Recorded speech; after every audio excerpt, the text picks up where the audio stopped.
අපි ඊළඟට යොමු වෙන්නේ සංවාද මණ්ඩපයට. එතනදී අපි තුන්දෙනෙකුට දැනට කතා කරන්න එතන ආරාධනයක් තියෙනවා. උන්ගේ කතා වලින් පස්සේ අපි විවෘත සංවාදයට යනවා. එතකොට පුළුවන් මෙතන ඉන්න අයට ඉවස්ටර්න් සිනමා කටේ සම්බන්ධ ඔබේ කියවීමට එකතු වෙන නිසා මේ ප්‍රධාන දේශකයන් ඉදිරිපත් කර අදහස් සමග එකඟ වෙන්න, ගැටෙන්න, තව ටිකක් මුසුම් කරගන්න පුළුවන් මේ පරිශ්‍රය.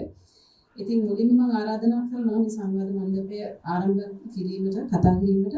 හැබැයි විනාඩි 8කට 10කට අඩුයි තමන්ගේ අදහස් මෙතනදී කතා කරමු කියලා ආරාධනා කරනවා. මුලින්ම ප්‍රවීණ කවියෙකු වගේම ජ්‍යෙෂ්ඨ මාධ්‍යවේදියෙකු වන කපිල එම් ගමගේ මහතාට.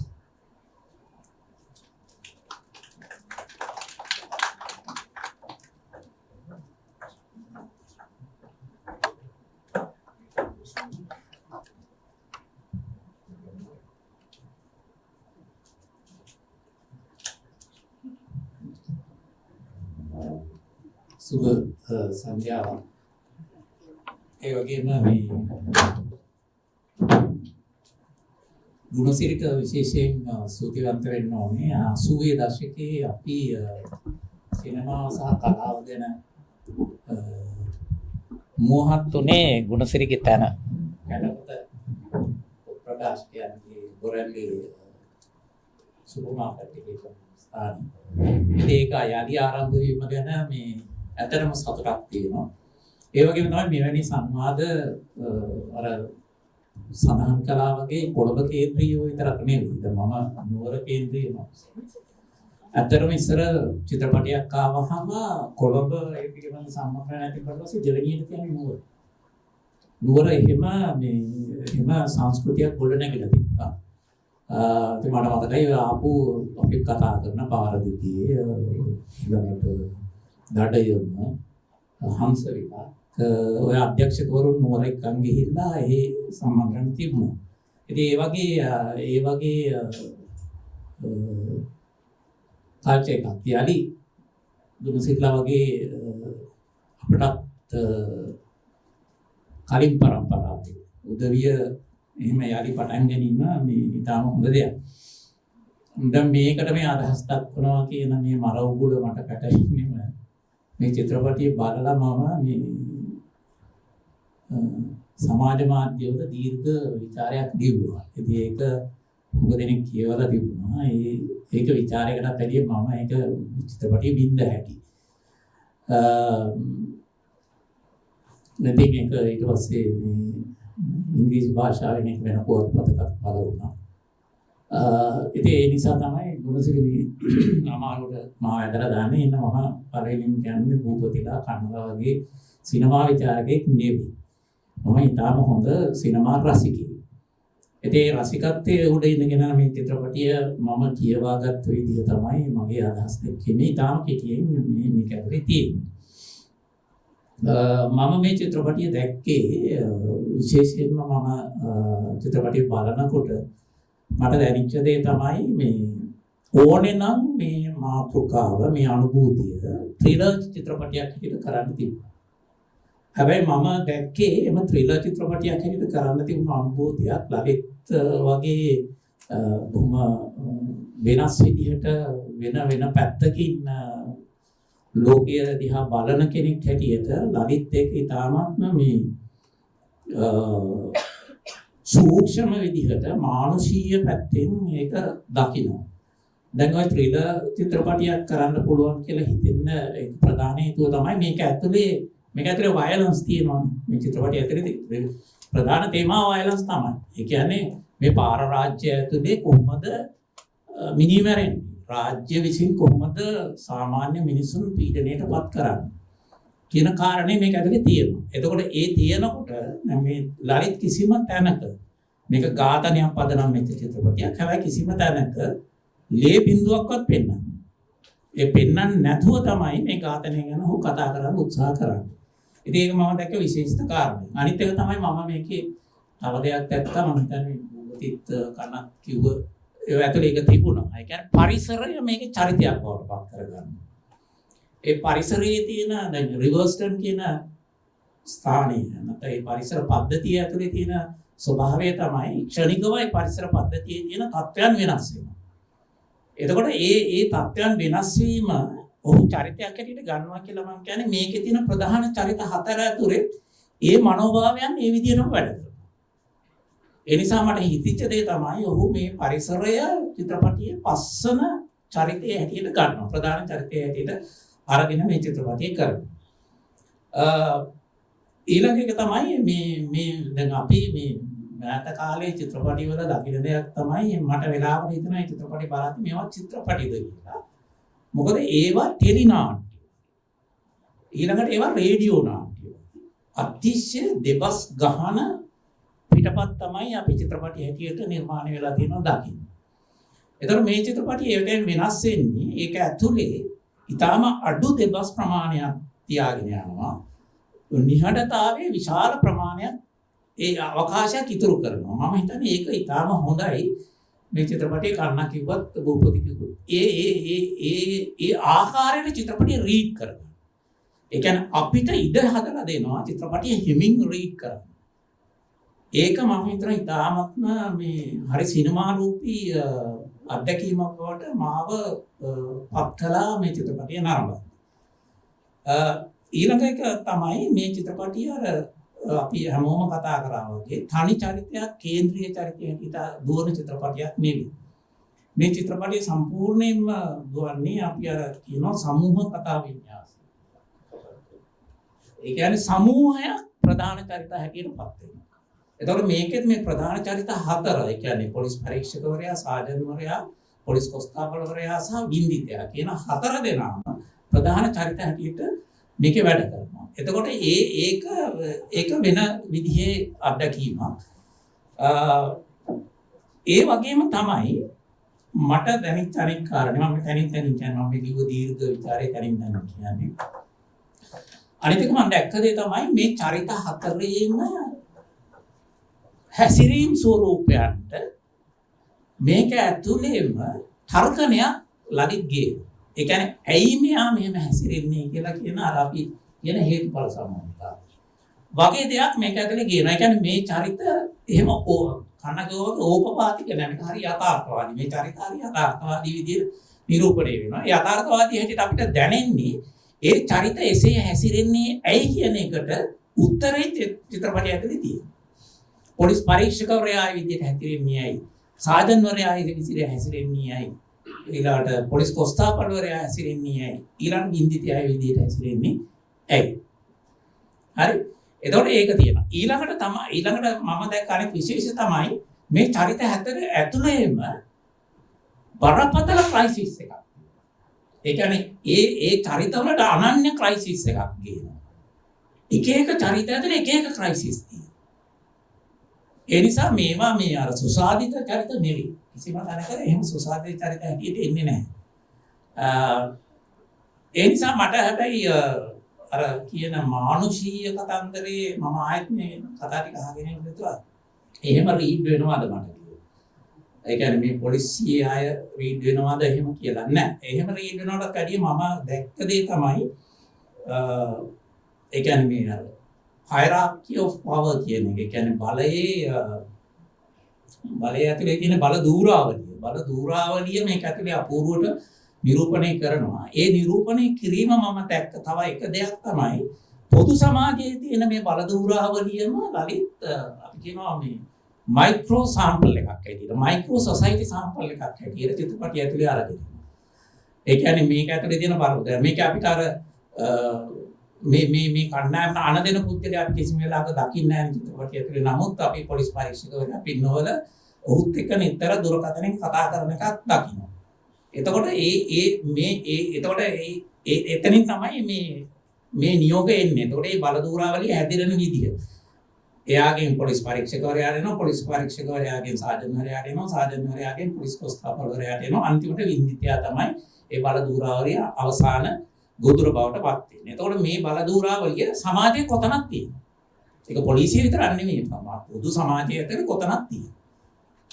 ඒක නිකන් අපි නිකන් අනිත් තැන් වලට මේක දාලා බැලුවාම පේනවා මේ බලධාරාවලින්ම තමයි ක්‍රියාත්මක වෙන්නේ. ඒ නිසා මම මේකේ දැක්ක දේ තමයි මේ සිස්ටම් එකේ මයික්‍රෝ සැම්පල් එකක් හැටියට මේ පොලිසියේ චරිත 4 පොලිසියේ චරිත 3ක් මේ වින්දිතයාගේ චරිතයත් අරගෙන ලලිත් මේක මේ නිර්මාණය කරලා තියෙනවා. ඒ කියන්නේ මේ කියන්නේ මේ පාර රාජ්‍ය ඇතුලේ ක්‍රියාත්මක වන මාර්ගදීය යාන්ත්‍රණය කොයි විදිහද කියන එක ඔහු මේක ඇතුලේ ක්‍රියාත්මක කරන නිසා මේක ඇතුලේ අපිට කවදාවත් චිත්‍රපටය ඇතුලේ මොනම වෙලාවකවත් වීරෙක් හම්බ වෙන්නේ නැහැ. වීරෙක් හම්බ වෙන්නේ නැහැ. මේ සියලු දෙනාම වින්දිතයෝ අවසාන වශයෙන් මට එළියට ආව මට හිතෙච්ච දේ තමයි මේ සියලු දෙනාම වින්දිතයෝ මේ සිස්ටම් එක ඇතුලේ. ඒ කියන්නේ මේ පද්ධතිය ඇතුලේ මේ සියලු දෙනාම වින්දිතයෝ කියන එක තමයි මට හැඟිච්ච දේ. ඊළඟ දේ තමයි අර මේ මම දැක්ක දේ තමයි මේක අර භූපති කිව්වා වගේ මේක අර ගමනක් යන චිත්‍රපටියක්. ඒ කියන්නේ මේ අය ගමනක් යනවා. තාම කෙටි කාලයක් තුළ යන දවසක්වත් ගෙවෙන්නේ නැහැ. දවසක් වගේ වෙලාවක් ඇතුළත යන ගමන.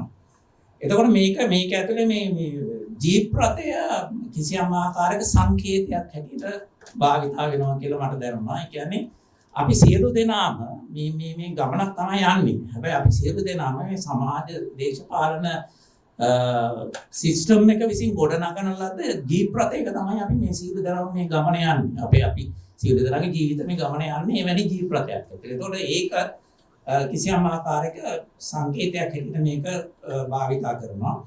මේ ජීප් රථයේ යන සියලු දෙනාම අවසාන වශයෙන් නිශ්චිත අවසානයකට යනවා. ඒ කියන්නේ මරණය කියන එකට. තිදෙනෙක් යනවා මරණ කරුවන් වීමට, එක්කෙනෙක් යනවා මරණය නැත්නම් මිය යනා බවට පත් වීම. ඒ වගේම තමයි මේක ඇතුලේ අර මේ චරිත හතරටම තියෙනවා ජීවන අභිලාෂයන්. ඒවා බොහොම මේ භෞතික දේවල් එක්ක බැඳිච්ච වෙනවා. දැන් උදාහරණයක් හැටියට ගත්තොත් එහෙම මේ ගමන යන මුල් අවස්ථාවේදී මේ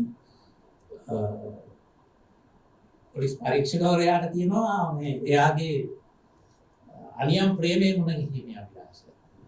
මොකද ඒක දැනගදී කියනවා දැන් ඔහෙ ගිහිල්ලා ගියොත් තව රැ වෙනවා. නමුත් ඔහුට තියෙන අභිලාෂය තමයි නෑ මාතලෙට ගිහිල්ලා ඒ තරුණිය මුණ ගැහිලා යන්න ඕනේ. එහෙම අභිලාෂයන් තියෙන. එතකොට සාජන්වරයාට තියෙනවා ෆ්‍රිජ් එකක් ගැනීමේ අභිලාෂය. ඒ සඳහා ඔහු මේ සිස්ටම් එක ඇතුලේ තියෙන වෙන ක්‍රමයක් උපයෝගී කරනවා. ඊළඟට පොලිස් කොස්තාපල්වරයාට තියෙනවා එන දුරකථන ඇමතුමින් ඒගේ බිරිඳ අසනීපයට වෘද්ධ රෝගියෙක් බවට පත් කරනවා. එතකොට ඒක කොහොමද බේරගන්නේ කියන කාරණය තියෙන ඒ අභිලාෂයෙන් තමයි ඔහු වැඩ කරන්නේ. හැබැයි මට හිතෙච්ච දෙයක් තමයි මේකේ බින්දිතයා තමන්ගේ මරණය පිළිබඳව පූර්ව අවබෝධයකින් දන්නවා කියන්නේ මැරෙනවා කියලා. ඒ නිසා තමයි සමහර තැන්වලදී මේ චරිතවලට ඔහුගේ මැදිහත් වීම කරන්නේ. දැන් අර රේඩියෝ වැඩසටහනේ ප්‍රශ්න වලට උත්තර දෙදී ඔහු පිටිපස්ස ඉඳලා ඒ ප්‍රශ්නෙට උත්තරේ කියනවා. ඒ කියන්නේ අර මට හිතෙන්නේ ඔහු විශ්වවිද්‍යාල ශිෂ්‍යෙක් කරන්න තිබුණ ඕනකම ආවේ ඒක දිහින්. ඒ තර්කණය හදන්නේ. ඒ කියන්නේ ඔහුට ඒ වගේ දෙයකට හිම උත්තර දෙන්න පුළුවන් දැනුමක් තියෙන සහ ඔහු අර මේ එක වෙලාවකදී කියනවා අර පොලිස් කොස්තාපල්වරයාගේ බිරිඳ වෘද්ධ රෝගියෙක් වුණා කරන්න ඕන පරීක්ෂණේ පවා කියනවා. මේ පරීක්ෂණය කරන්න සර් කියලා. එහෙම කරාම ඔය ටික හොයාගන්න පුළුවන්. ඒතකොට මේ දැනුම ඔහුට කොහෙන්ද ආවේ කියලා අපි තුල එන විමතියට උත්තරයක් හැටියටද ඔහු පොලිස් මේ ඔහු විශ්වවිද්‍යාල ශිෂ්‍යයෙක් බවට ලලිත් හඳුන්වන්නේ කියන එක ගැන තමයි මට ඒ වෙලාවෙම හිතිච්ච දේ.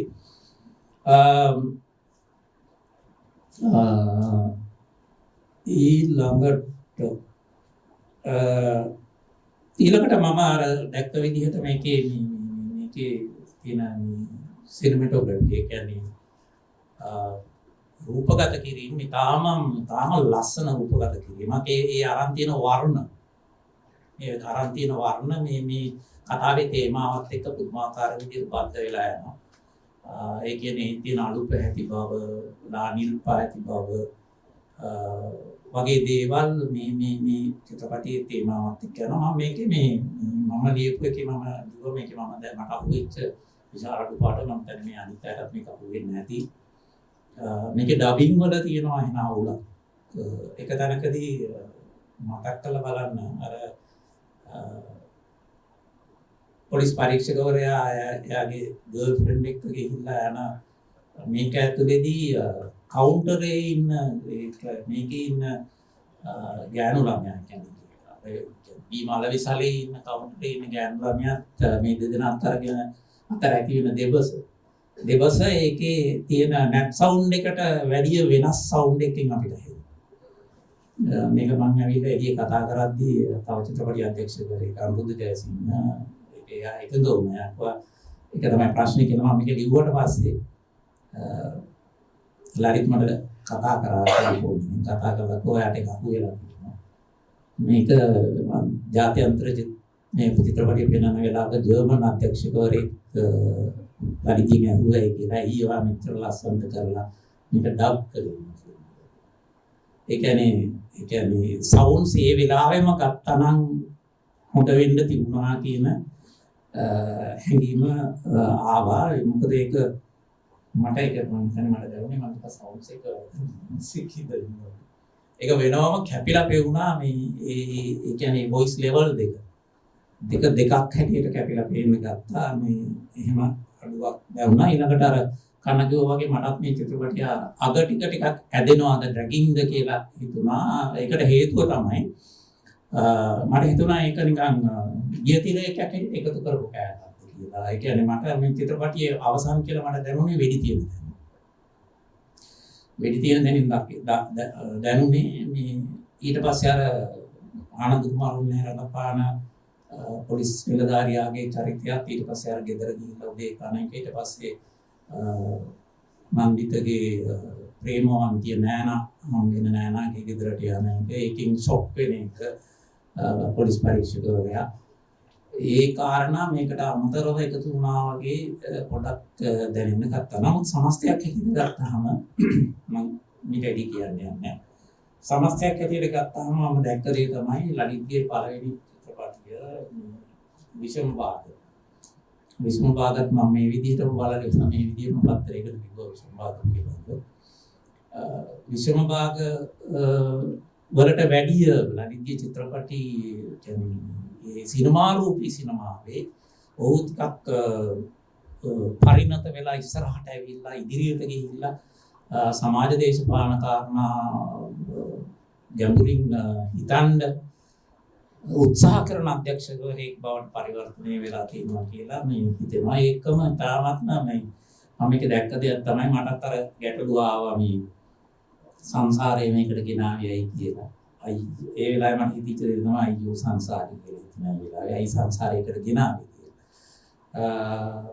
නමුත් මට හිතෙච්ච දේ තමයි ලලිත් රත්නායක කියලා කියන හරිම සංවේදීව මේ සමාජය රීඩ් කරන අධ්‍යක්ෂකවරයෙක්. නැත්නම් මෙවැනි සංවේදී ප්‍රවේශයකින් මෙවැනි ත්‍රිලර් චිත්‍රපටයකට ගැලපෙන ආකාරයේ අනුභූතියක් තාම සංවේදී පර්යාලෝකයකින් කියන්න ඔහු කවදාවත් සමත් වෙන්නේ නැහැ. මොකද ඔහුට තියෙන සමාජ සංවේදීතාවයේ තා ඉහළ ප්‍රතිශතයක් කියලා මට හිතෙනවා.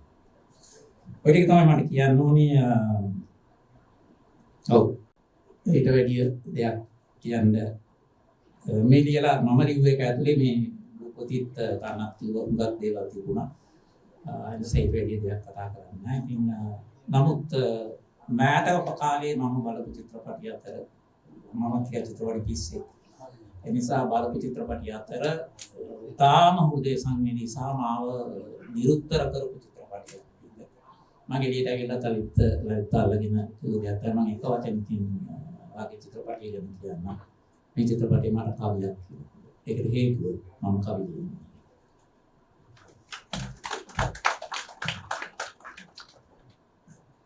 දහස් දෙකකින් කියපු තුන කවිය මම ස්තුතියි. මම දැන් පිරිස කීප දෙනා අඩු වෙනවා. කලින් නැගිටලා යන අයට තේ එකක් එහෙම බීලා යන්න පුළුවන්. තේ පැන් සංග්‍රහයක් සූදානම් කරලා තියෙනවා. මම හිතන්නේ අපිට කාලය බොහොම පොඩි ප්‍රමාණයක් ඉතුරු වෙලා තියෙන්නේ. මම නමුත් මේ ආරාධනය මේ සංවාද මණ්ඩපයට ගොඩ වෙන්න කියලා ප්‍රවීණ සිනමා විචාරක අජිත් ගලපති මහතාට ඔහුගේ අදහස එකතු කරන්න රිවර්ස්ටන් පිළිබඳව.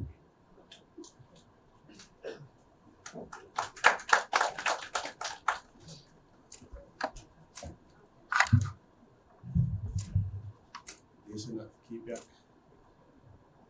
මේ අහමින් දහසක් විතර කියන්නේ මේ චිත්‍රපටි බලලා මම එළියට ඇවිල්ලා ඒ ප්‍රේක්ෂක දවසේ කියපු අදහසකින් මම පටන් ගන්නවා.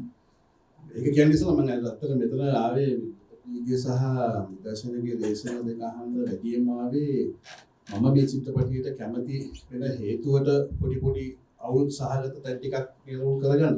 නමුත් දෙදෙනාම කතා කරේ ඔහුගේ හැදෑරීම් එක්ක මේ ඔහුගේ දේශපාලන දර්ශනයත් එක්ක කතා කරා කියලා මම හිතනවා මගේ ප්‍රශ්නවලට උත්තර හම්බුනේ නැහැ. මේ ඒක ඔහුගේ මට මතක් වුණේ එක්ස්කර්ලයින් මලිය ලෙවල්. දැන් මට මේ වෙලාවේ රත්නශ්‍රී හරි උදේනි හරි මේ පංචිම් බෑග් එකක් අරගෙන ගහන්න බෑ. මට මම මේක ඇත්තටම මම චිත්‍රපටයේ මම කැමතුනේ මේකේ මේ සිනමා මාධ්‍ය පැත්තෙන් මේ රූප සෞන්දර්ය පැත්තෙන් ලලිත් කරන මේ පොඩි හරඹය එක තමයි මම කැමතුනේ මේ චිත්‍රපටයේ දේශපාලන කාරණා ඒවට එකඟයි මම කියන්නේ දර්ශන සහ මේ භූමික කාරණාවට මම එකඟයි ඒවා නැවත හදාරන්න හිතන මේ ගැඹුරු දේවල් මට හිතුනේ ඇත්තටම මෙහෙමයි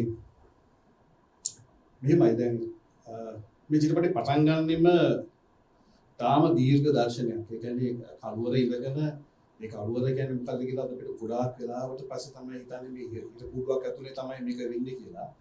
පොඩි එලියක් තාම සියුම් එලියක් දිහා කෙනෙක් බලන් ඉන්න දර්ශනය. මේ දර්ශනය තාම දීර්ඝව ගෙනියනවා මේ නාමාවලිය යන්නේ ඒ උඩ. ඊට පස්සේ තමයි මේ බලන් ඉන්න මනුස්සයා කවුද කියලා පෙන්නන්නේ. ඔහුගේ බැල්ම තමයි මුළු චිත්‍රපටේ පුරාම තියෙන්නේ. ඔහුට වෙඩි පදිනකම් තියෙන්නේ. මේ චිත්‍රපටයේ මේ මුපති කලින් මේක මේ ලියලා තියෙන්නේ නිලන්ත පෙරලා කියලා තරුණයෙක්. සිනමා හදාන්න එංගලන්තේ තරුණයෙක්. මේකේ ප්ලොට් එකත් ඔහුගේ. මම දන්නේ ඔහුගේ නම මම කිව්වේ නිලන්ත පෙරලා. අපි තිරුවචනේ ඔහු ලියලා තියෙන්නේ ප්ලොට් එකත් එක්ක. මහන් හිටියේ නෑ මේකේ ප්ලොට් එකත් එයාගේ. කතාවත් එයාගේ. මොකද ඒක මට කියවන්න හම්බුණා කාලයකට කලින් මේ නිලන්තගේ කතාවේ තිබුණේ ඒක මචං ක්‍රෙඩිට්ස් එකක් තියෙනවා. තිරුවචනේ කියලා තියෙන්නේ. තිරුවචනේ හැරි තිරුවචනේ නම් දෙක යනවා ලලිත්ගේ දෙනමල ඔව් හරි. මේ ප්ලොට් එක මට කාලයකට කලින් කියවන්න හම්බුණාම ඒකේ තිබුණේ මේකේ නම තිබුණේ හුණ්ඩයක් එනකම්. ඊනම් මම හරි ආසයි නමට. හැබැයි රිවර්ස්ටන් කියන නම පස්සේ ලලිත් දාන්න ඇති.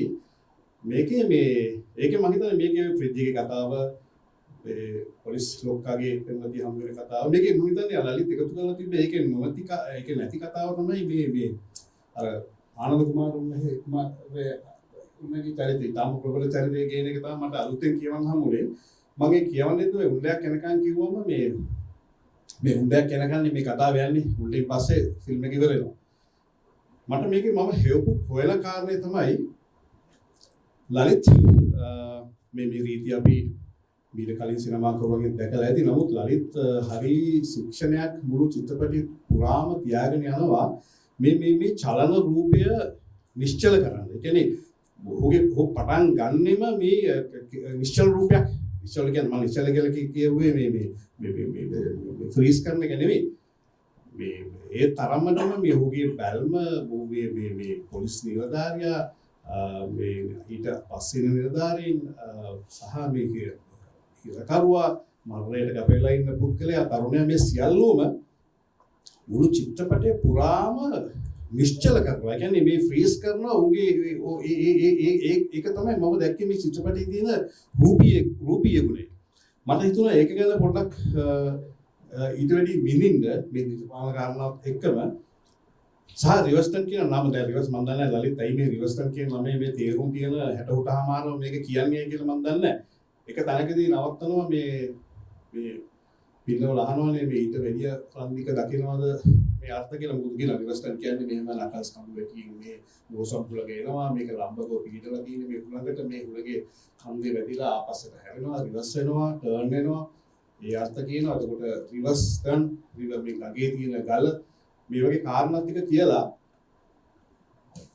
මේ නන්දිතට වෙන අර්ථයක් තියෙනවද ඔව් සර් මට තියෙන වෙන අර්ථයක් ඒ වෙන අර්ථය හොයන එක තමයි මම හිතන්නේ අපිට පවරන්නේ සිනමා කරුවා ඉතින් මට හිතුණා මේ ලලිත්ගේ ස්ටයිල් එක ඇතුලේ මේ රූපය නිශ්චල කිරීම කියන කාරණය. ඒ කියන්නේ බොහෝ වෙලාවක් එකම එල්ලයක මේ රූපය නිශ්චල කරලා තබා ගැනීම කියන කාරණය ඔහුට අනන්‍ය වෙච්ච එකක්. මම හිතන්නේ විශ්වපාගේ චිත්‍රපටයේත් ඒක දැක්කා.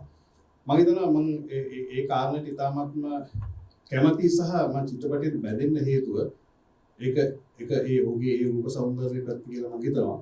මම ඒකට තව හදාරනවා සහ චිත්‍රපටයේ නැවත විදින ඔය කාරණෙත් එක්ක බොරුසුයි.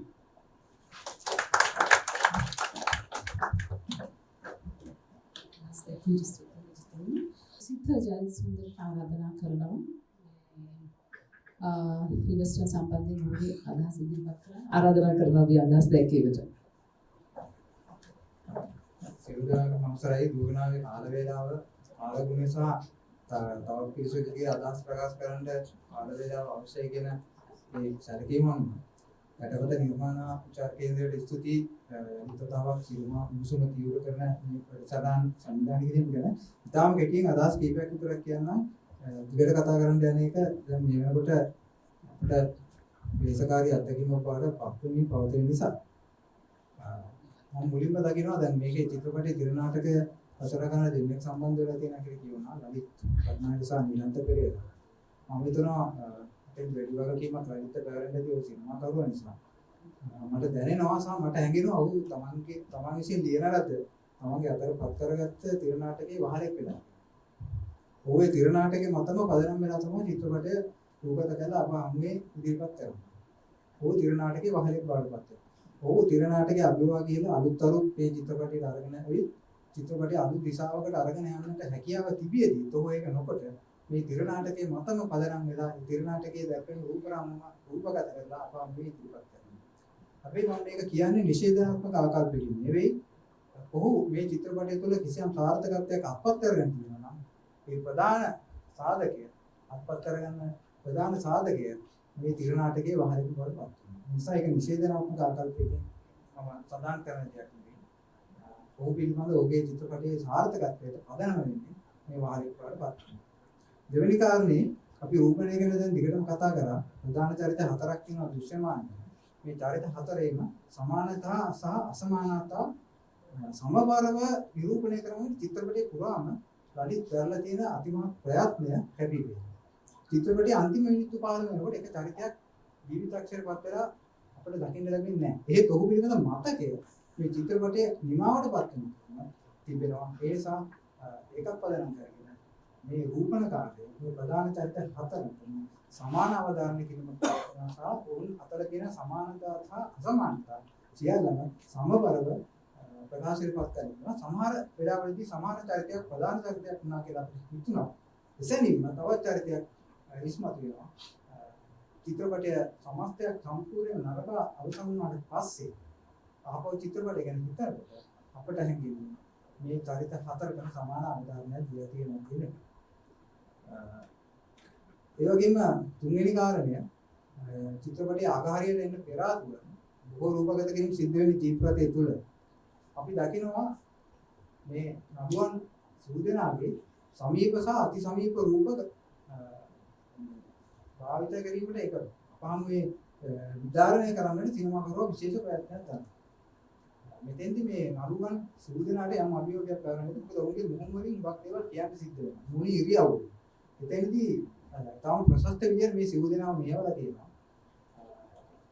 දැන් මහේන්ද්‍ර ප්‍රියන්ත සිරිකුමාර සහ ශ්‍යාම් ගැනට වඩා රන්දික ගුණතිලක කියන්නේ මේ වගේ දීර්ඝ චරිතයක් මේ වගේ කතා බහක් දක්වන චරිතයක් මෙතෙක් සිනමාවේ නිරූපණය කරපු නැති කෙනෙක්.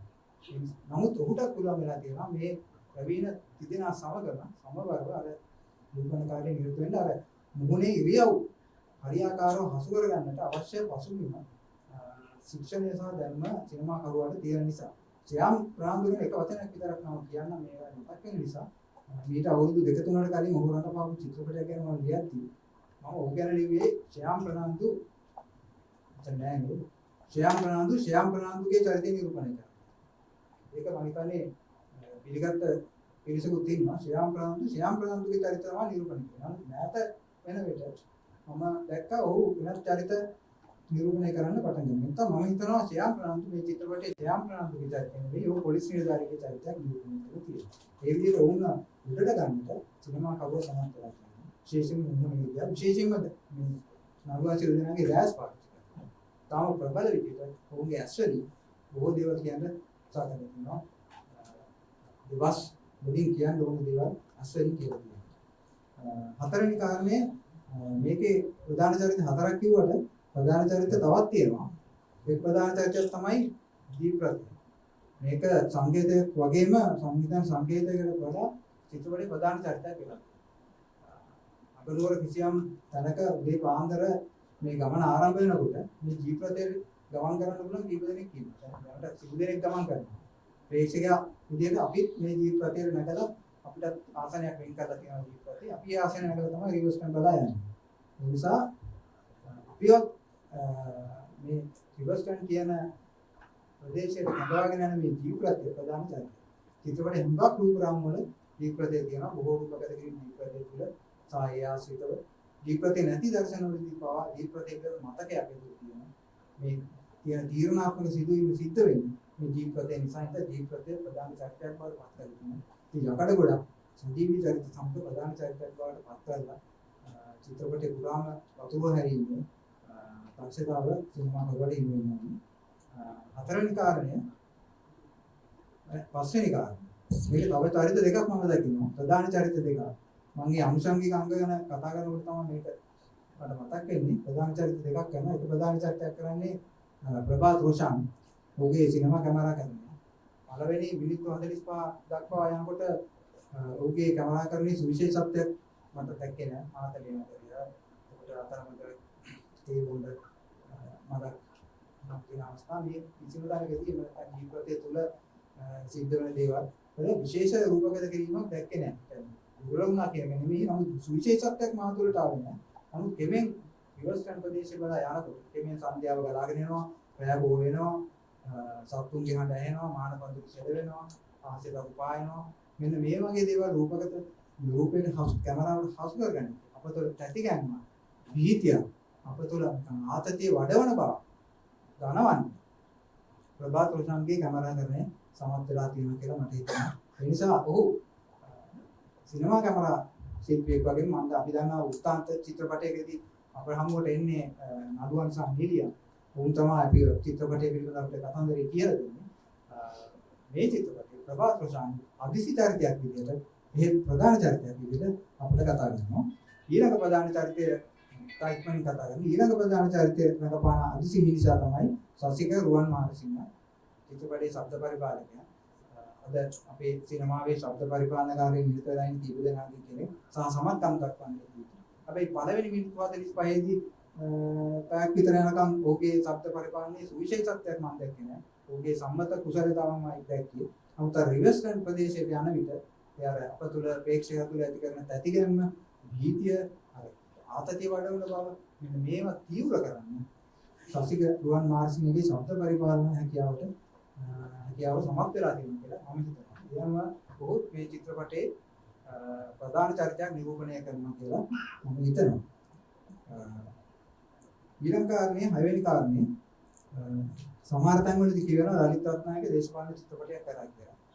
හැබැයි ඔහුට ලැබුණු තිර නාටකය පදනම් කරන ඔහු නිර්මාණ කරපු මේ චිත්‍රපටය දේශපාලන චිත්‍රපටයක්ද කියන ප්‍රශ්නය නම් මාතුලේ තදින් බලපානවා. ඒක හැබැයි ඔහුට දේශපාලන චිත්‍රපටයක් කරන්න අවශ්‍ය අමුද්‍රව්‍ය ඕනකට වඩා මේ තිර නාටකයේ තිබුණා. අනිත් අර තිර නාටකයේ වහලෙක් වීම නිසා ඔහු දේශපාලන චිත්‍රපටයක් කරන්න උත්සාහ කරන්නේ නැහැ. දේශපාලන චිත්‍රපටයක් කරනවා නම් අපිට ඒක ඉතාම සුලභ. මේ අපි අහලා පුරුදු, දැකලා පුරුදු, අපි පත්තර වලින් දැකපු, ටෙලිවිෂන් එකෙන් දැකපු, පහුගිය කාලේ පුරාට අපි අහන්න දකින්න ලැබුණු දේවල් එක ඉතාම සුලභ. ඒ කරුණු තියෙන ඉතාම සුලභ දේශපාලන චිත්‍රපටයක් කොහොමද නිර්මාණය වෙන්නේ කියලා. ඒ වුණා නම් හරි භයානකයි. අපිට ලලිත් රත්නායක පිළිබඳව මේ විදිහට ගෞරවයෙන් කතා කරන්නත් බැරි වෙයි. ඒ වගේම තාම දියුණු දේශපාලන චිත්‍රපටයක් කරන්න ඔහුට හැකියාව තියෙන්නේ නැති. නමුත් ඔහු එතනට යන්නේ. ඔහු අර තිරනාටකේ දැක්වෙන දේවල් අර චරිත අතර සමානතා අසමානතා කොහොමද සමබරව විකාශ කරන්න කියන කාරණයට මුල් තැනක් දුන්න නිසා ඔහු එතනට යන්නේ. ඒ නිසා විවස්කම් දේශපාලන චිත්‍රපටයක් විදිහට හඳුනාගෙන ඉන්න සිල්ලු කියන එකයි මට හිතෙන්නේ. දැන් කෙනෙකුට හිතෙන්න පුළුවන් එහෙමනම් මේ වගේ තවත් චරිත හතරක් දාගෙන මේ වගේ චිත්‍රපටයක් කරන්න පුළුවන් නේද කියන්නේ. මම හිතන්නේ මේ විදිහට පාතාල සමාජික තරුණේ ඔහුගේ ජීවිතය කරගන්න පොලිසියෙන් දාන තියෙන්නේ. මෙන්න මේ විදිහ හරි අපූර්ව චරිත දාන. ඔහු මේ චිත්‍රපටය නිර්මාණය කරන කිසියම් අරුමැසි බවක් කිසියම් විස්මිත බවක් අපතොට දානවා. එහෙම නැතුව ඔහුට මේ විදිහේ චරිත ඊට සමාන වෙනත් චරිත අරගෙනත් මේ වගේ කතාවක් කියන්න තිබුණා. අපිට තුල මේ විදිහට පාතාල නායකයෙක් ඔහු ඝාතන කරන්න යන පොලිස් නිලධාරී ඔවුන්ගේ ජීවිතවල යම් තුලාන්තය අපට පෙන්වන්න කරන්නේ ඒ හරහා අපි තුල දානවන කිසියම් අරුමැසි බවක් අපූර්වත්වයක් විස්මය. ඒ උඩ තමයි අපි මේ චිත්‍රපටය බැඳෙන්නේ. ඉතින් එසේ විස්මිත විදියට අරුමැසි විදියට අපව බැඳ ගන්න සමත් වීම ගැන අපව පසු කර ගන්න සමත් වීම ගැන රාජිත් රත්නායකට අපි ස්තුතිවන්ත වෙනවා. ඉතින් මම හිතනවා ඔහුගේ මම දන්නේ ඔහුගේ ඉදිරි සිනමා කාර්යය මොන විදිහට දකින්න ලැබෙයිද කියලා. කෙසේ වෙතත් මේ චිත්‍රපටයත් එක්ක ඔහු අපේ රටේ මුල් පෙළේ සිනමා කරුවන් අතරට දැන් පැමිණ සිටිනවා කියන එක මට ප්‍රත්‍යක්ෂයි. අදහස් දැක්වීම මම හිමා කරනවා. අවස්ථාව ලබා දුන්නාට විශේෂයෙන්ම රොන්සිරි සිල්වා මගේ මිත්‍රයාට ස්තුතියි.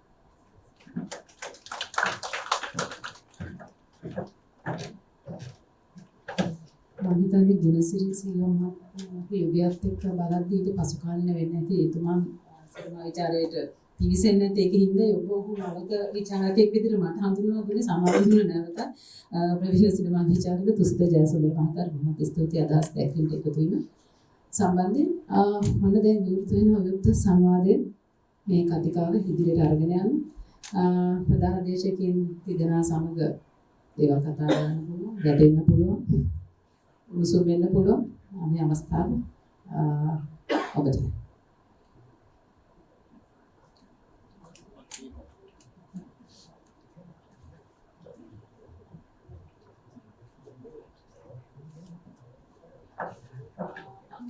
මයික්‍රොෆෝනයක් කොහේ හරි තියනවද?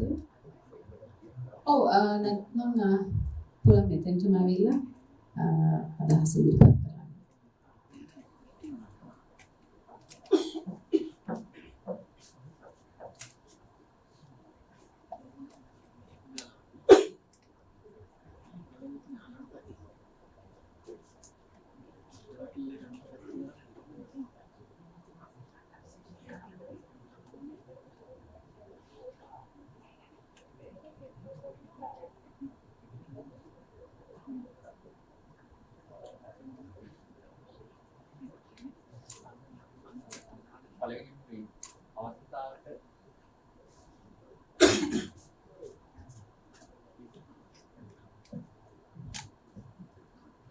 පළවෙනිම මේ අවස්ථාව උදාගෙන ඉන්න මේ කණ්ඩායම ස්තුතිවන්ත වෙනවා මේ වගේ සංවාදයක් හරි බඩුයි ලංකාවේ කතා බහ වෙන එක මේ මම ගෙටියෙන් කිව්වොත් මේ මම දැක්කේ මේක මේ ෆිල්ම් එක ලංකාවේ අර මිනිමලිස්ටික් කියන්නේ අවමවාදී සිනමාවක් කතිකාවක්. කියන්නේ මේ අවමවාදය ඇතුලේ කියන්නේ අඩුම චරිත සංඛ්‍යාව ඒ කියන්නේ අඩු චරිත සංඛ්‍යාවක් අඩු ලොකේෂන් ඒ වගේම මේකේ මූල්‍ය පිරියයගත් මම හිතන්නේ මේ සෑහෙන ලොකු පිරියයක් දරන්න වෙන්නේ නැහැ. ඒක ඇතුලේ ඉඳලා තමයි මම කියන්නේ මේක අවමවාදී ගණේ සිනමාවක් සහ නිර්මාණයක් කියන එක. මේ මෙතනදී අපි විදර්ශන සහ මොබති කිව්ව මෙතන මේ රාජ්‍ය ගැන දේශපාලන කතන්දර ඇතුලේ මම අර ඩයලොග් ඇතුලේ මම දැක්ක මේ අධ්‍යක්ෂකවරයා මම හිතනවා මේ උත්සාහය දැන් අර මේ අපි කතා කරනවා රාජ්‍ය කියන රාජ්‍ය තත්ත්වවාදී ගැන කතා කරනවා. එතකොට එතනින් එහාට අපි මේ අතුරුදහන් කිරීම ගැන එන්න කතා කරනවා. නමුත් අර අපරාධ කරුවා නිර්මාණය වෙන්නේ කොහෙන්ද කියන එකට හේතු සාධක කොහෙන්ද ගොඩනැගෙන්නේ කියන ඒකට දරපු උත්සාහය කියලා මම හිතනවා අර ඩයලොග් ඇතුලේ ඒ කියන්නේ දැන් අහිංසක චරිතයක් එක පැත්තකින් අපිට කියනවනේ මේ නන්දිගේ චරිතය එතකොට දැන් මේ වගේ අහිංසක මිනිස්සු අපරාධකාරයෙක් බවට පත් වෙන්නේ කොහොමද කියන කාරණාව මෙතන ඇතුලේ මේක ඇතුලේ ප්‍රශ්න කරනවා කියන අදහස මට ෆිල්ම් එක බලද්දී දැනුණා. ඔහුගේ හැසිරීම, ඔහුගේ සමාජය ගැන තියෙන එතකොට අර එයා මේ කතා කරන හැසිරීම ඇතුලේ එයා දන්නවා මේ heart attack එකක් හැදුනහම එයාට කොහොමද ට්‍රීට්මන්ට් කරන්නේ කියලා. එතකොට මෙයා ඒම අර පහළ සමාජ ස්තරයේ ඉඳලා ආපු චරිතයක්. එතකොට මේ ඒක හරහා මම දැක්ක අධ්‍යක්ෂකවරයා කියන්න හදන්නේ මේ රාජ්‍ය තත්ත්වවල මේ රාජ්‍ය ඇතුලේ මේ උදාහරණයක් විදිහට ඒකේ ඩයලොග් එක මා කඳුර අර කියන මේ ගම මතක් වෙනවා. ඒක ඇතුලේ මට ඒ චරිතය හිතුණා මේ චරිත අපි පාතාලය කියන ඔය දැන් මේ ළඟදී කෙහෙල් බද්දර පත්තු ඒ වගේ පාතාල චරිත ගැන කතා කරන්නේ. මේ කතා කරනකොට ඒ චරිත ගොඩ නැගිලා තියෙන්නේ බොහොම මුඩුක්කු පරිසරයක නැත්තම් මේ වෙන සමාජයේ වෙන ග්‍රාමීය ප්‍රදේශයක හිමිට දැන් මහා කඳුර ගැන මතක් කරනකොට මේ පාතාල නායකයා බිහි වෙලා තියෙන සමාජ පසුන් බැලුවත් කතා කරලා බැලුවොත් එන්නේ මේ සමාජයේ වෙන තැනකින්. හැබැයි ඒක නිර්මාණය කරන්නේ මේ රාජ්‍ය ඇතුලේ මේ දේශපාලනය සහ වෙන සමාජ හේතු සාධක. මම හිතනවා අධ්‍යක්ෂකවරයාගේ උත්සාහයක් තිබුණා අර ඩයලොග් හරහා අර ඒවා කාව්‍යාත්මකයි සහ සරල වුණාට මම දකිනවා අර දැන් රිවර්ස් ටෝන් කියන එක හැදෙන්නේ අර ගංගාවේ අර ගල් පරවල හැදිලා අපි සාහිත්‍යයේ අපි සාම්ප්‍රදායික උපමා ඇතුළේ හිතන්නේ හිමනේ. එතකොට ඒක මට සිලුක් වෙලා නිර්මාණය වෙන්නේ සුන්දර දෙයක් වගේ. ඒකම මට හිතෙනවා ඒ කාව්‍යාත්මක සෞන්දර්ය සිනමා සෞන්දර්ය ඇතුලේ ලලිත් රත්නායක උත්සාහ කරා මේ කියන්න මේ සමාජය කියන එක මේ අපරාධකරුවා නිර්මාණය කරන්න දායක වෙනවා.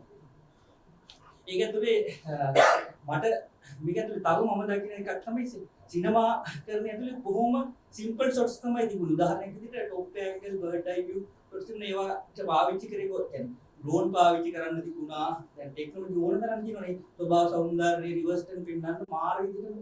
හැබැයි සිම්පල් ෂොට්ස් කීපයක් තමයි උපයෝග කරගෙන තිබුණේ. ඒකයි මම කියන්නේ මේක අර මිනිමලිස්ටික්.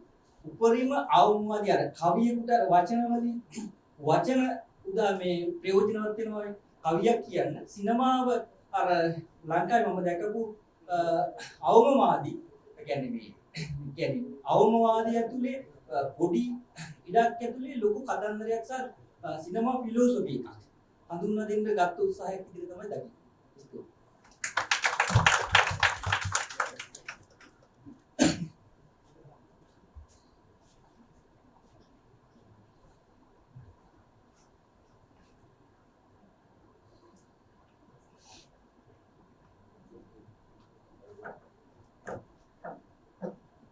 ආරවිලා හිටියේ එක්කෙනෙක්ගේ අදහස් ඉදිරිපත් කිරීමකින් පසු අනිත් කියලා නැගිට පැමිණි කියලා. අදහස් දක්වන වගේම මේ දේශකීය ඉදිරිපත් අදහස් සම්බන්ධයෙන් යම්කිසි ප්‍රශ්නයක් අදහස් විමසීමක් තියෙනවා ඒක උනත් කරන්න පුළුවන්. මොකද ඕන් ලෑස්ති වෙලා ඉන්න කතා කරන්න.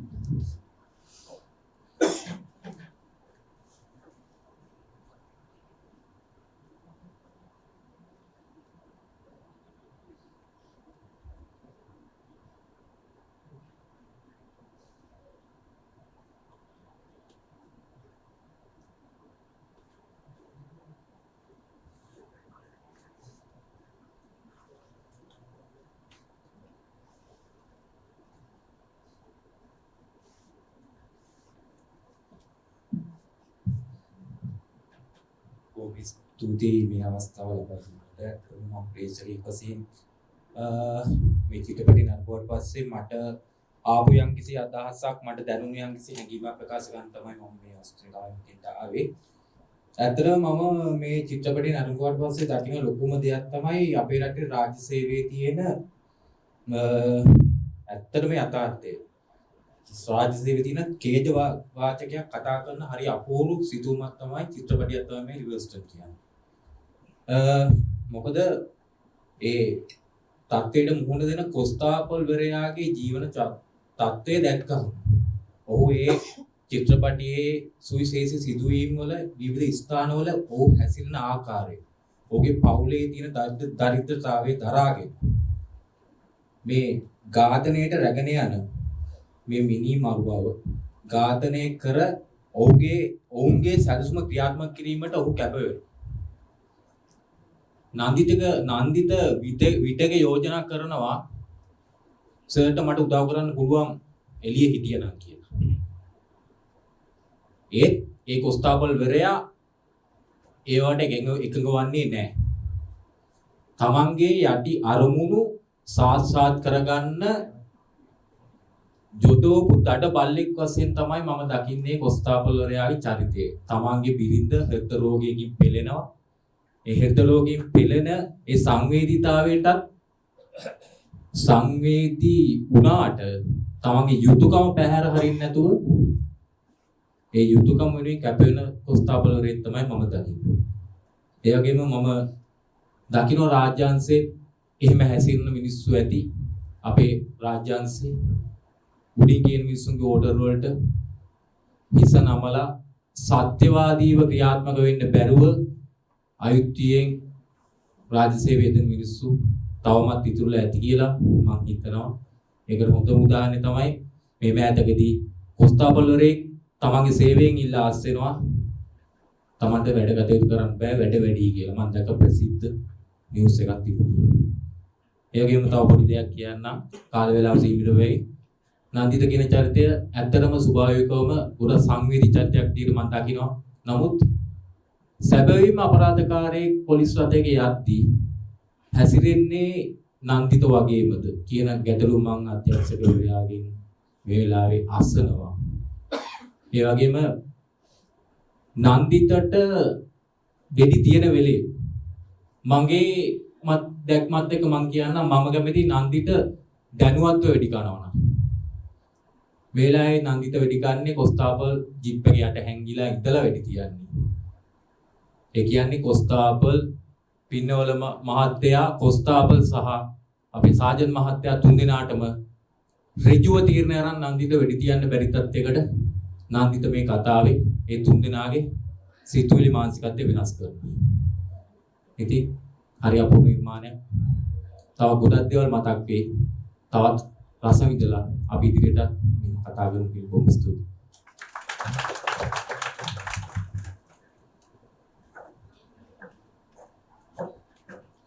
විනාඩි 10ක පමණ කාල වේලාවක් තමයි අපිට ඉතුරු වෙලා තියෙන මේ කතාව ඉදිරියට අරගෙන යන්න.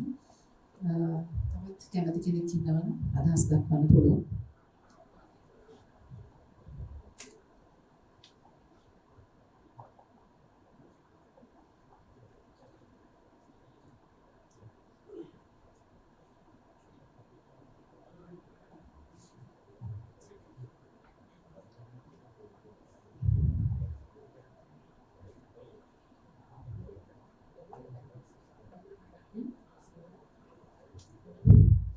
ඔය කාන්තා නියෝජනය අවමයි කියන එක මුලින් ඉඳන්ම මෙතන කතා කරපු එකක්. මොකද මම මේ උතර වාඩි වෙන්න හදන මේ ඒගොල්ලෝ අතර වාඩි කරවගත්තා. මොකද චිත්‍රපටයේ කාන්තා චරිත නැහැ කියලා සුළු චරිත දෙකක් ඇරෙන්න.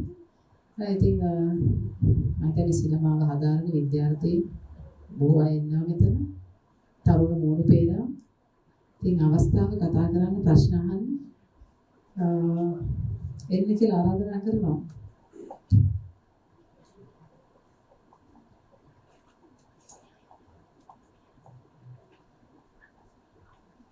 ඉතාලි කෙබියෙන් ඔබේ අදහස් දැක්වීම කරන්න කියලා. ඉතලා.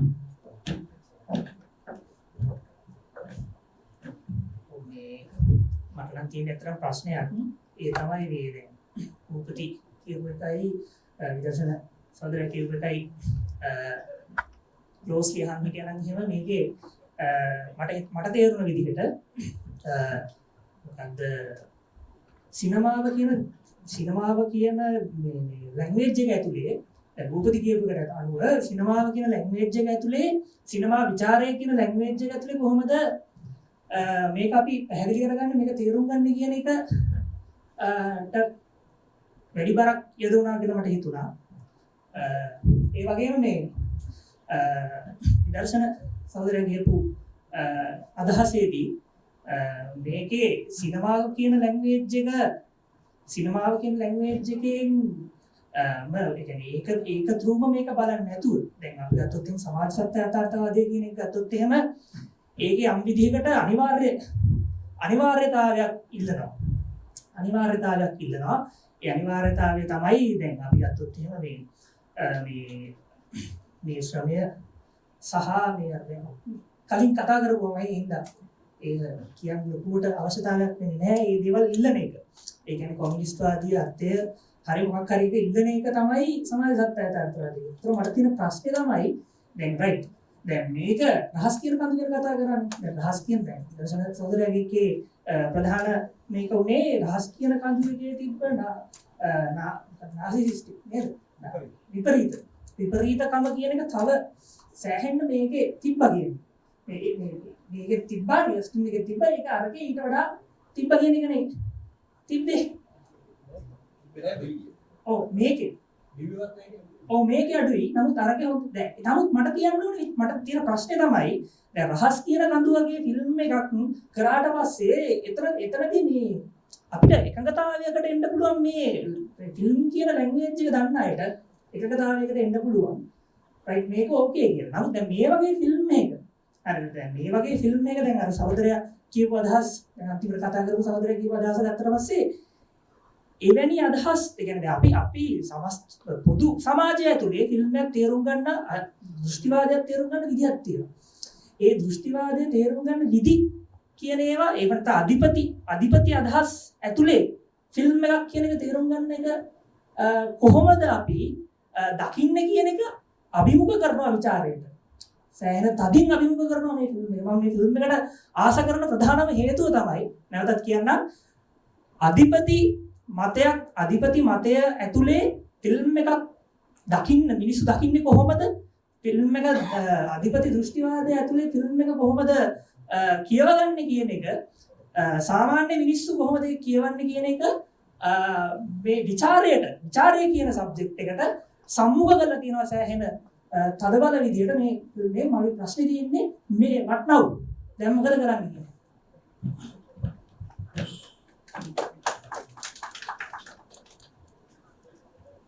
අවසර අරගෙන ගැටියෙන් උත්තරයක් දෙන්න try කරනවා මේ දැන් මම හිතන්නේ සහෝදර කියපු දේ මේ එක පැත්තකින් yes මමත් පිළිගන්නවා මේකේ අධිපති කියවීම චිත්‍රපටි සම්බන්ධයෙන් තියෙන සාමාන්‍ය ඊනියා මහජනය කියවීමේදී මම හිතන්නේ yes මේක යන්න පුළුවන් විදර්ශන කියපු අවදානම සහෝදර කියපු අවදානම මේක ඒ රිස්ක් එක තියෙනවා මේ ෆිල්ම් එකේ.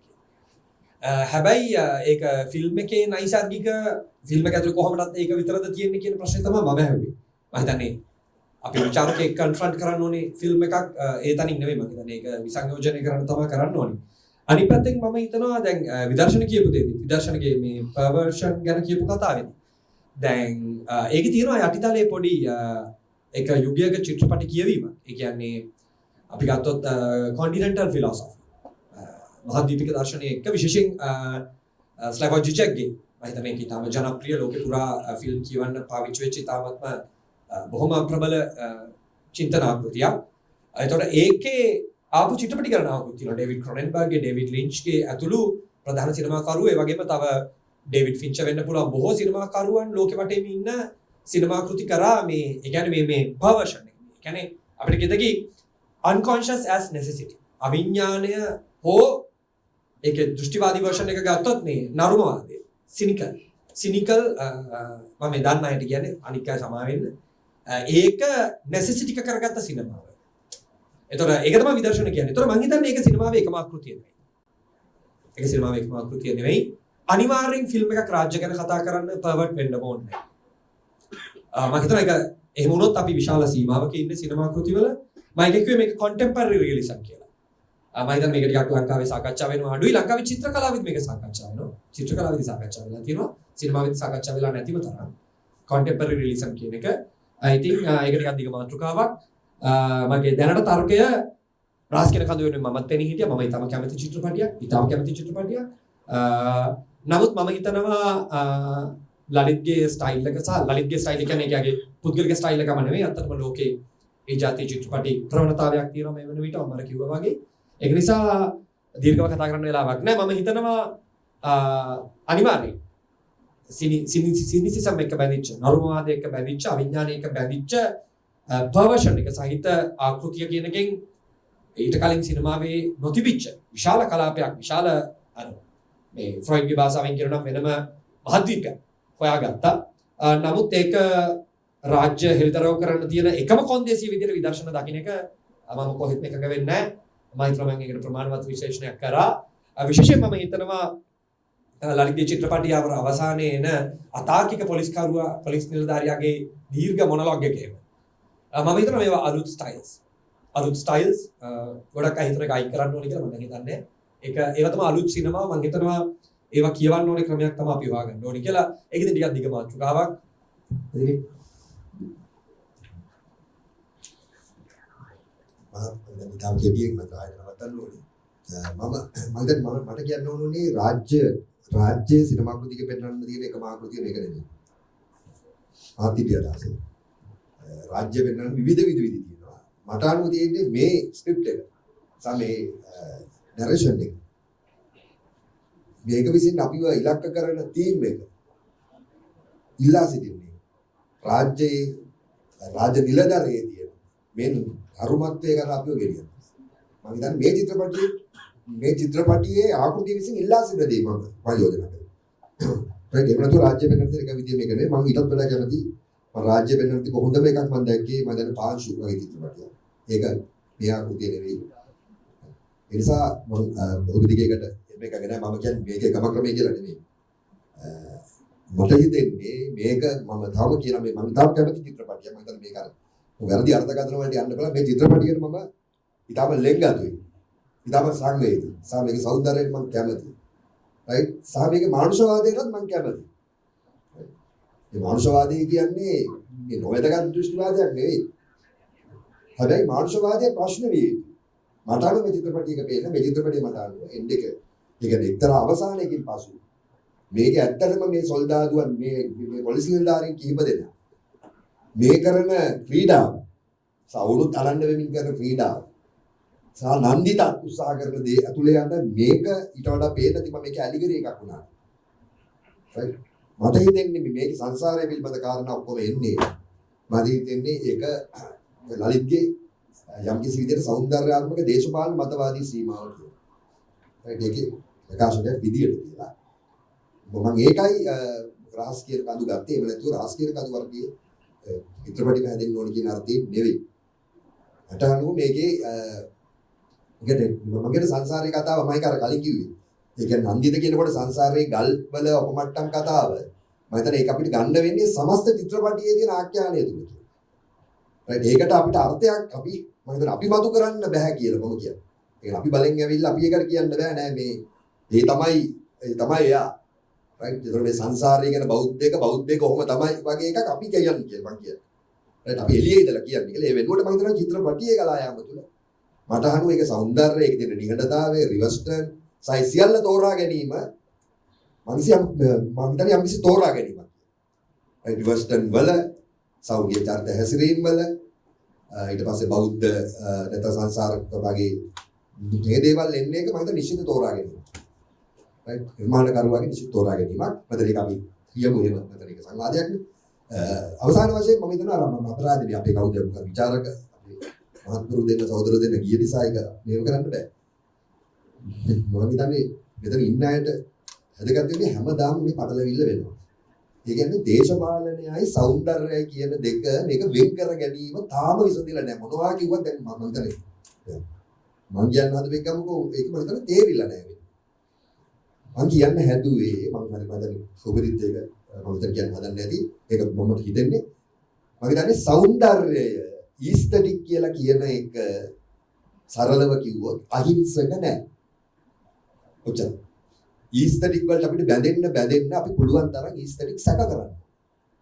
ඊස්තටික් කියලා කියන්නේ සිනමාව විතර නෙවෙයි අපි සෞන්දර්යයකට බැඳෙනකොට මම එකයි කිව්වේ අර මම කිව්වේ ඒක distribution of the sensible. ඒකට සංවේදනයේ ඉන්ද්‍රිය ගෝචර සංවේදනයේ තියෙනවා බෙදා හැරීම් ජාලය. රයිට් ඒ බෙදා හැරීමට අපිට සමහර ඒවාට කැමති සමහර ඒවාට අපි කැමති නැහැ. එතකොට මේ సౌందර්යය අපි ප්‍රශ්න කරනකොටම ඒක පොලිටිකල්. රයිට් ඒකේ තියෙන්න ඕනේ නැහැ කම්කරුපන්ති හරි රාජ්‍ය දෙපස් තියෙන්න ඕනේ නැහැ. නිකන් ගත්තොත් හලිත් රත්නායකගේ ෆ්‍රේම් එකක්ම පොලිටිකල්. ඒකට පොලිටික්ස් කියන්නේ සිනමාවේ సౌందර්ය දේශපාලන කියන්නේ වෙන එකක්. මේක පැරණි අර ඒක මාක්ස්වාදී මාක්ස්වාදී සෞන්දර්ය වේදය නෙවෙයි. ඊට වඩා සෞන්දර්ය පොලිටිකල් කියන අයිඩියා එක තමයි විස්තෘත කරන්න හදන්නේ. ඒක මම හිතන්නේ රීඩ් කරගන්න ඒක ඒක අලුත් නැහැ. නමුත් මම හිතන්නේ තව මේක ඥාණය වෙලා නැහැ. රයිට්? ඒ අර්ථයෙන් තමයි මම දකින්නේ රිවර්ස් චිත්‍රපටි ඉස්තරික් කියන එක මට ඒක මම ඉස්තරික් වලට අහුවෙන්නේ නැහැ කියලා. මම අහුවෙන්නේ නැහැ කියලා කියන්නේ මම දැනුවත් නිසා. මම දැනුවත් කියලා කියන්නේ මම පොරක් කියන එක නෙවෙයි. හරි ඉස්තටික් නෙමෙයි ඉස්තටික් බලන්න නැයි. ඇයි මම මේකට කැමති? මම යමකට කැමති වෙනකොට මම ආස වෙනකොට ටිකක් මම ප්‍රශ්න කරගන්න ඕනේ. මම හිතන්නේ ඒක තමයි මම දැන් දැනුවත් ප්‍රේක්ෂක ගාසේ. නවතින්න බෑ. ඔව්. ඉතින් මෙතනින් නවතින්න බෑ. මම ආස වුණානේ ඊ කොහොමද ඒකට ආස වුනේ. මම ඕක පොඩ්ඩක් හිතේ තාම. හැබැයි මොකද ආස වෙන තැන ඒ సౌందර්යය යට තියෙනවා යමක් පෙන්නනවා යමක් පෙන්නන්නේ. ඒකයි අර ඩිස්ට්‍රිබියුෂන් කිව්වේ ඒකයි. ඒකට ඉස්තටික් වල ඕනෑම දෙයක් අපිට පෙන්නනවා සමහරව පෙන්නන්නේ. ඒක පෙන්නන්නේ නැති එක හරි වැදගත්. පෙන්නන්නේ නැති එක හොයන්න ඕනේ කියලා. ඒ දෘශ්‍යමානෙත් නා අදෘශ්‍යමානෙ. ඒක මම හිතන්නේ කවුද අපේ අවුදරයට අනුව මේක මේගොල්ලෝ කතා කරන්නේ දේශපාලනය කියන්නේ සිනමාව වෙන්නේ එකක්. නෑ සිනමාව ගැන කතා කරේ. ඒක සිනමාව කියන්නේ දේශපාලනයක්. ඒක ඇතුලේ. ඒ සිනමාව තුලම ඒක පොලිටිකල්.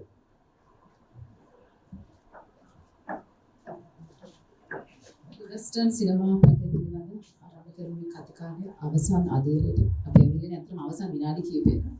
ඉතින් අද දවසේදී මේ කතිකාව ගොඩනගන්න මැදිහත් වෙන්නේ කැටපද නිර්මාණ හා විචාරක කේන්ද්‍රයේ එහි දශක කිහිපයක් තිස්සේ මේ සංවාද මේ ආකාරයෙන් කෙරෙමින් තිබිලා තියෙන අතරමඟ නැවතිලා දෙන නැවතත් ඒ කාර්යයට පුර දෙමින් ඔවුන් අද දවසේදී මේ වෙස්ටර්න් සිනමා පටය හරහා මේ කතිකාව ආරම්භ කරුණා. ඉතින් අවසානයේ ස්තුති කතාව කරන්න මම ආරාධනා කරනවා එහි සමාජික ප්‍රවීණ සිනමා විචාරක කුණසිරි සිල්වා මහතාට.